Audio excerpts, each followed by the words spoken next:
Mwah. Bye. Love you. What I say, love you. G'day mate, my name's Margie. And I'm Kami. And welcome to our YouTube home, Mixed and Nerdy. Yeah, where we make videos about our passions, our projects, and biracial parenting. And so I guess today's video is like a passion video because it's about us being foreigners in Japan and what it was like to get married as well as have a wedding in Japan as foreigners.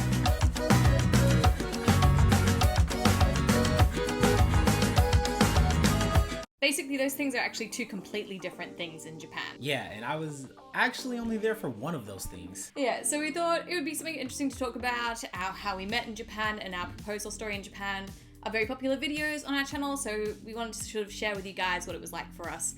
Because yeah, it was really interesting and not at all what I ever expected it would be like when I was, a little girl dreaming about my wedding. I was winging it.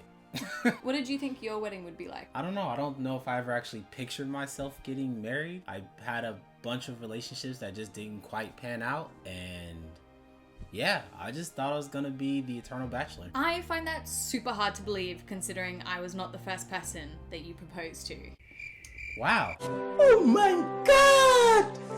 Wow! So I don't believe that for a second. I guess, yeah, for me, I always imagined, I guess that I would get married in Australia, that I would have, like the full white dress, the marriage ceremony, reception afterward. I think what most Western girls would assume their wedding would be like. Yeah, not the case in Japan. Because it is two parts, this first one's going to be about us getting married in Japan.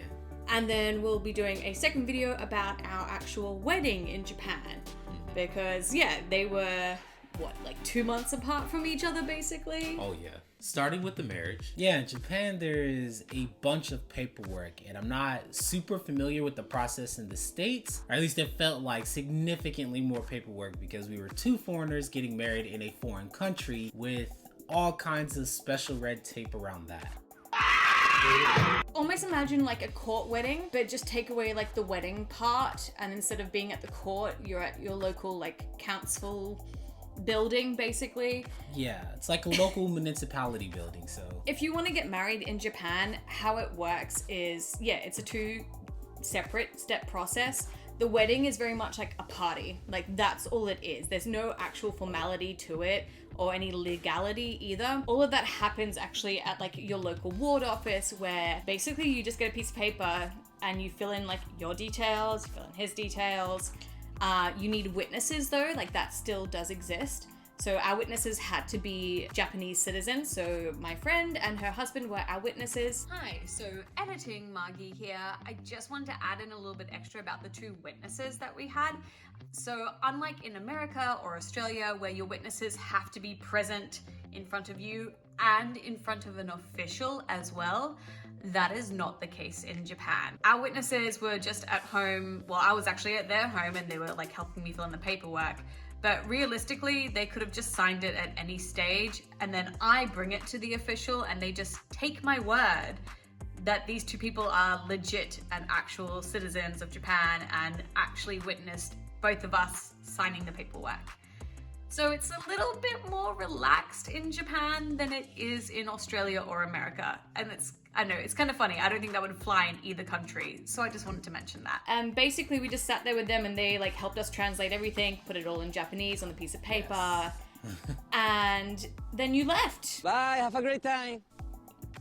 Off for training. Yeah, so I left for training. I was down in Okinawa for a little over 30 days and basically in that time we got married separately. I literally dropped the paperwork off on my way to work one morning. Like I just went into the office. All I had to show them was my passport. I didn't actually have to show him, like I just had to have a photocopy of his ID, which in hindsight, I think I'm like, could anybody just get married to anyone in Japan? Like you could just sneakily photocopy their details. So in addition to the photocopy of my ID, the military is under a special agreement, the SOFA agreement. And so I had to get something from my local on base law office saying that yes, I was supposed to be here, and no, I didn't just sneak into the country under the guise of, I don't know, being a foreigner. Actually, yeah, I totally forgot about that. So I had to do the same thing. I had to go to the nearest Australian embassy, which was in Fukuoka, which is like a 2-hour train ride on the Shinkansen, the bullet train from where I am. So I had to go there, go to my embassy, be like, I'm getting married to this person. He wasn't with me for that either. Again, I just had to say who he was, fill in a sheet, pay like $300 for them to be like, yes, okay, you are okay to get married. You don't have a criminal record. You're not already married in Australia. It's okay for you to get married.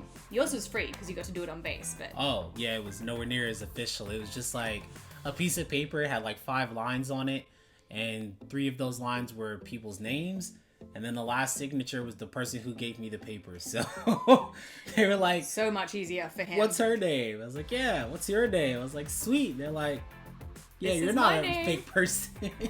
That's literally what it was. Like, and I guess, I'm not sure what it's like for actual Japanese citizens. I don't think they have to go through that process because obviously they're in their own country.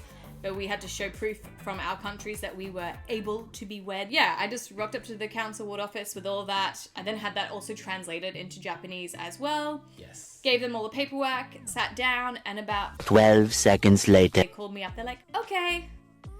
That was it. It was just okay. And I was like, so, like, do I pay money? Are we married? I don't understand. Like, what's happening here? And yeah, they were just like, oh yes. Okay, if you want paper, come back in 3 days. And it was like 300 yen, which is like $3 US basically. And I was like, oh, so we're married? They're like, mm-hmm. I'm like, thank you. And they're like, omedetou, which is congratulations. I was like, okay, bye. And just cycled to work, messaged him, and I was like, I think we're married officially. Like, congratulations. Yeah, I was in a class. And she's like, we're married. And I was like, oh, sweet. That was that basically. So yeah, it was sort of like a much, I don't know. This has happened to my other friends as well. I know who've gone through a similar situation in Japan. It's kind of hard because, like, you know, there's meant to be like that big excitement about it. And it's really just like paperwork and $3, well, $303 for me. That was all it was. And I was like, oh, this is kind of sad a little bit.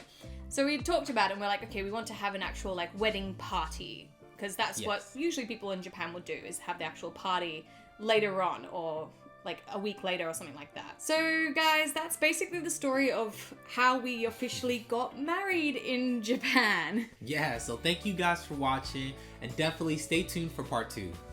Don't forget to like, subscribe, all of those super fun things. We really appreciate the support that we get from you guys. It means the world to us that 2022 we got monetized, so thank you so much. And we'll see you guys in the next video. Mwah. Bye. Love you.